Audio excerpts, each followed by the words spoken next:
আসসালামু আলাইকুম ইবরান। নিউ কমার্সে আপনাদের স্বাগতম। আজকে আমরা দেখব নিউ কমার্সে কীভাবে সাপ্লায়ার অ্যাড করতে হয়। এজন্য আমরা প্রথমে মেনু বার থেকে সাপ্লায়ারে চলে যাব।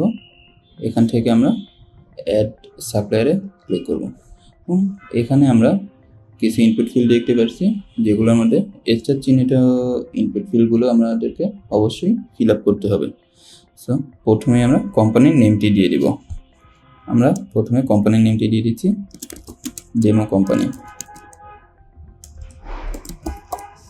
এবং কোম্পানির রিপ্রেজেন্টেটিভের নেম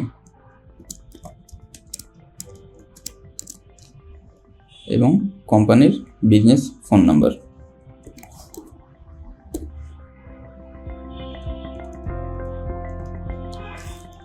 এবং আমরা চাইলে এখানে রিপ্রেজেন্টেটিভের ফোন নাম্বারও অ্যাড করে দিতে পারি এবং কোম্পানির অফিসিয়াল ইমেল অ্যাড্রেস, কোম্পানির ওয়েবসাইট দিয়ে দিতে পারি।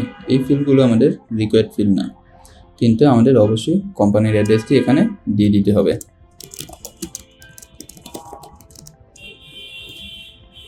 এবং আমরা চাইলে কোম্পানির জন্য একটি শর্ট নোট এখানে অ্যাড করে দিতে পারি এবং এখানে আমরা সেভ বাটনে ক্লিক করলে আমরা আমাদের লিস্টে দেখতে পাবো